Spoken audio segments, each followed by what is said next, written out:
The Lone Fan. That guy, right there. He went viral years ago for being the only fan in the away section, celebrating his team's only goal in a 4-1 defeat that was sure to happen anyways. A symbol of the type of dedication we all wish we had, but few of us actually show. But what if I told you that Lone Fan wasn't just a symbol of the club, but the actual reason for their eventual turnaround? It's such a long story with so many ups and downs that just very recently wrote its most recent chapter that was so improbable, it sounds like it was written by Disney. It's the type of story that restores your faith in football. And to know it, we have to go to the Brazilian State Championships in 2012. We're going to put an aside right here. I'm going to do the best I can with the Brazilian pronunciations. I know they're not going to be 100% on the nose. They're probably not going to be close, but we'll be showing badges as well, and hopefully you'll be able to keep up at least with who I'm talking about. The scene, FC Santa Cruz at Grêmio. Not Santa Cruz FC, that is a completely different team. This is FC Santa Cruz, just to be specific. And Grêmio are massive favorites. That's not confusing. Won the state championship league 42 times. FC Santa Cruz has never won it. Then there's Thiago Reis, a young journalist.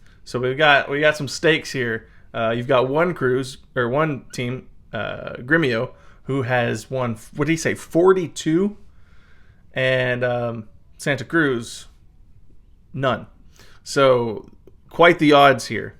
All right. Who was born right next to FC Santa Cruz's stadium, but now lives in Porto Alegre, about 120 kilometers away. He couldn't make many FC Santa Cruz matches these days because of that long drive, but because FC Santa Cruz was on the road in Porto Alegre against Grêmio, he finally had a rare opportunity to watch his favorite team play. And of course, he had absolutely no idea what this would mean for him or his club. As Thiago told it to the BBC, the game was due to start at 9 p.m., and I left work around 8 and went alone, on foot, with my Santa Cruz t-shirt stuffed into my jacket because, well, there would be lots of Grêmio fans around and I didn't want any trouble. When I got to the stadium, I went to the space reserved for our side. I went up to the ticket office and asked if any of the Santa Cruz fan base had arrived yet. This was 20 minutes before the game. The security said no, but I thought it's still early and it's 2 hours from Santa Cruz. Then the game began and no one came. Thiago stood in the away end alone against one of the biggest clubs in Brazil. That is crazy. FC Santa Cruz did actually score first. Thiago recalled, "I'm there celebrating. I mean, slightly embarrassed because I'm the only one there." But he was there. FC Santa Cruz shirt on, celebrating their stunning lead. They would, of course, go on to lose 4-1, but not before the relationship between Thiago and all of the fans in the town of Santa Cruz do Sul, where FC Santa Cruz is from, had changed forever. That's because over the course of the match, the TV crew obviously could not overlook the single solitary fan in the away section. He was so heavily focused on the TV broadcast, he began to get texts from family and friends and acquaintances, whether that was him that was continuously being shown on TV, seemingly every 5 seconds. The videos and images became an international sensation, a shining light of commitment to a club for many, but also turning Thiago into the victim of random circumstances that just happened to thrust him into the spotlight. Thiago became the recognizable face of FC Santa Cruz after that match. Thiago Reis became a celebrity in Santa Cruz do Sul. He told The Athletic, "I continued to live in Porto Alegre after that, but every time I returned to Santa Cruz, people talked about the story of the Lone Fan. It was cool." The big issue with this viral moment is that the notoriety Thiago was able to suddenly bring onto FC Santa Cruz did not actually keep the club safe, and soon after, it was relegated to the second division of the state. And this is the moment we take a brief aside to learn how incredibly convoluted the Brazilian leagues are and what is actually happening. Hi, I'm Brazilian Zealand. Like Zealand, but with a little flair. So in Brazil, there are large national leagues, 4 of them specifically, in a pyramid where they go top league, second league, third league, fourth league, A, B, C, D, literally. And then in every state in Brazil, there are state leagues. These usually run from January to April, and they work in the same system. In every state, it's different, but there'll be a top league, a second league, a third league. Depending on the size of the state, this could go on for quite some time. FC Santa Cruz was not in the National League and plays in this state league down here. It actually gets quite cold down there. That'll become important later. And in this state, FC Santa Cruz was in the top league, but after finishing really poorly, they got relegated. By 2014, they were playing in the second league of the state. Oh, also, there is a cup competition that is played just between all the teams in this state. It has nothing to do with the league system. That'll come into play later too. Thank you, Brazilian me. Now, after FC Santa Cruz got relegated, and entirely unrelated to their relegation, Thiago Reis ended up moving back to Santa Cruz do Sul. He moved on from his job job in Porto Alegre, and he was hanging out in Santa Cruz do Sul when he ran into the elected president at the time of FC Santa Cruz. They got to talking, and Thiago mentioned that he was out of work at the time, and the president of FC Santa Cruz offered him a job as the head of communications for the club. And while this sounds like it'd be a big-time position at a major club, FC Santa Cruz, because they only play a couple months a year, only had 4 full-time staff members, making Thiago the 5th. And Thiago took to the opportunity like a duck to water. He did everything from haranguing sponsors into sponsoring the team to enlisting the local fire department to help put on the matches. It was also notably the first time he was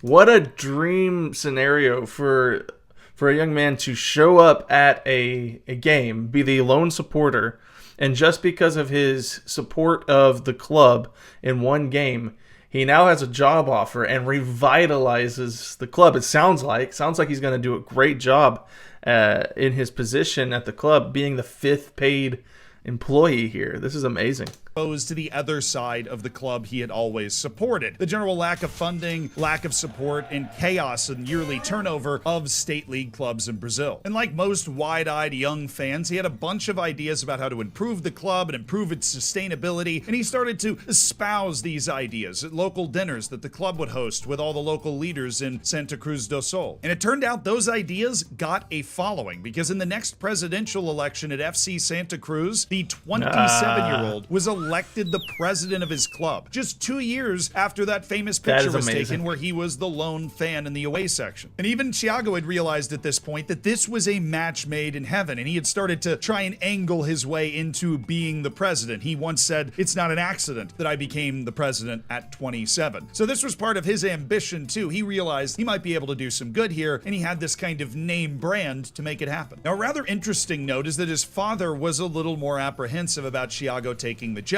because he'd seen friends of his be elected president of FC Santa Cruz only for it to really mess with them, which points out how small and local a lot of these community clubs are, even if they make that's the point. How small and local this is, that this guy's dad knows people or has friends who have been president of the club. That is crazy.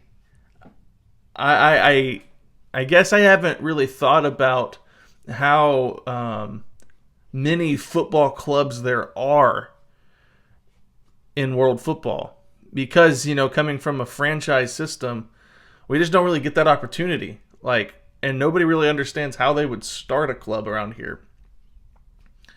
All right.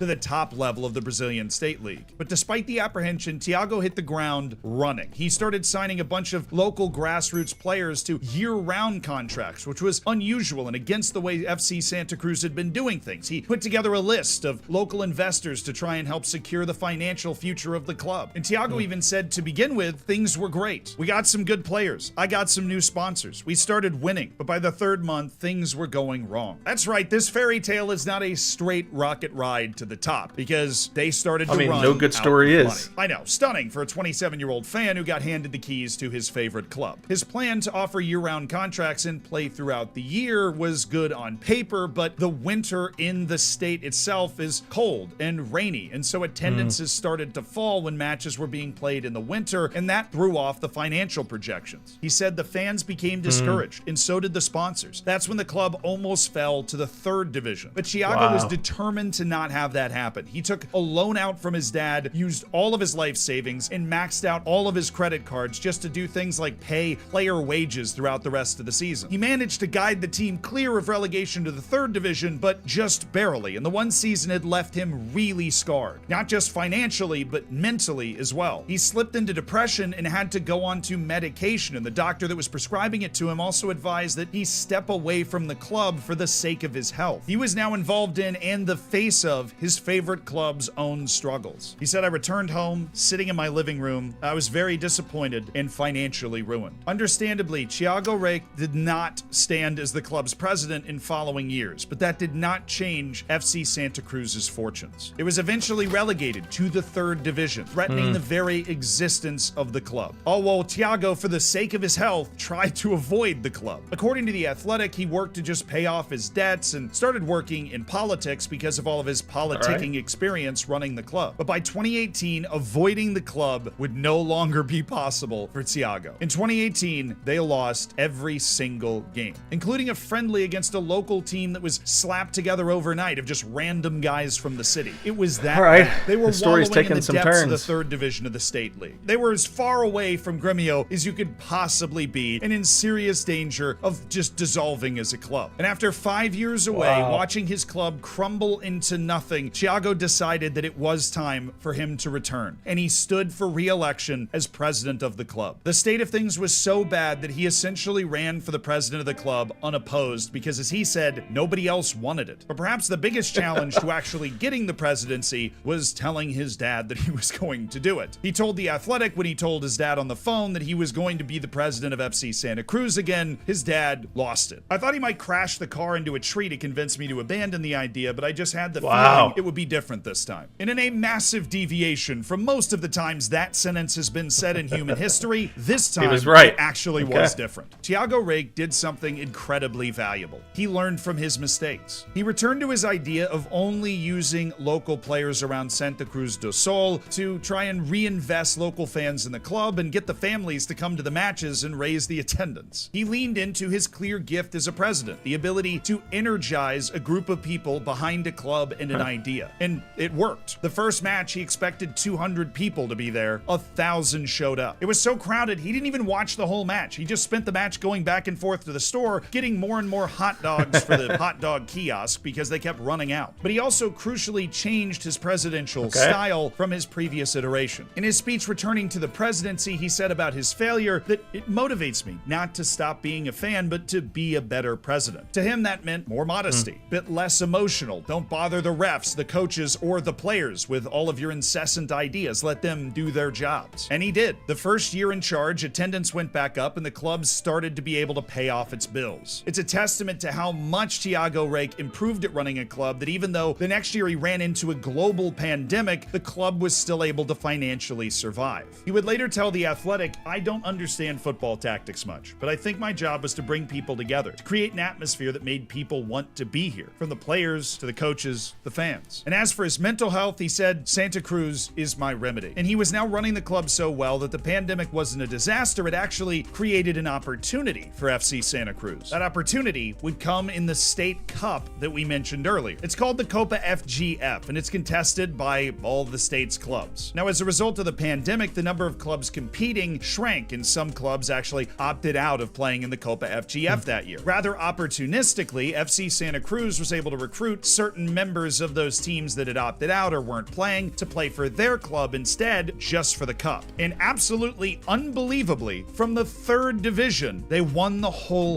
thing. They won the semifinal and the final on penalties, but they won their first ever top-tier state trophy in 100 years of club history. The first one ever, delivered in large part by that lonely fan in the stands who kept the club afloat. Awesome. Thiago would say it was incredible, fantastic, sensational. I cried. I celebrated. In a particularly touching moment, he actually recreated the famous photo of him alone in the away end, but this time instead of a cup next to him, it's a trophy he helped bring to the club. Winning the Copa FGF put FC Santa Cruz in the massive Copa do Brasil for the first time in their history. Now, they lost in the opening round, of course, but it's a massive tournament, and it was a huge deal for them to be able to play in it. And then the next year, in 2021, as if you couldn't already see the writing on the wall, FC Santa Cruz was promoted back to the second state division. The third division, which Thiago Reich described as a hellscape, had been escaped. But once the club ascended to the second division in a financially healthy state, Thiago once again left the presidency, having avenged the issues and near bankruptcy of his first term. But despite the fact that he was no longer president and had a new shiny job at the mayor's office, he stayed heavily involved. And by heavily involved, I mean he was the vice chairman of the board and the vice president of marketing at the club. And as much as that would have been a lovely end to the story in its own, the fairy tale was not over at that point. The script writers gave us one more twist to the tale. And that brings us to last year, 2023, the final day of the season in the state second division for FC Santa Cruz. And FC Santa Cruz is playing in the final match, playing for promotion back to the top flight of the state. After a match, a season of drama, it all comes down to one penalty kick for midfielder Mauricio. And of course, he has to. You know he did. He scored the goal to put FC Santa Cruz back in the top flight for the first On a time penalty since kick. the year that Thiago Reich was the lone away fan. Except this time, watching them get promoted back to the top level of the state, he was not alone. He was surrounded by thousands of fellow fans. And as the fans celebrated, it was impossible for Thiago Reich not to think back to himself sitting alone That's awesome. at Grêmio a decade earlier. God looked down on me and said, I'm going to change that kid's destiny. Maybe he's a bit of a Santa Cruz fan too. And this year, on February 17th, FC Santa Cruz will play away against Grêmio. And I can guarantee you that Thiago Reich will not be alone. The Athletic and the BBC both have brilliantly written pieces that go in depth on this that I recommend checking out in the description, as well as every other source that we use as a resource for the making of this video. And if you enjoyed it, please do subscribe. If you also want to keep binge watching videos, we have this one. All right. We went to the What a wild story that was. The twists, the turns, the ups, the downs. He went from being the lone fan in the stands to having 2 times the presidency of the club. And now that they've been promoted up back to the top flight of Brazilian football,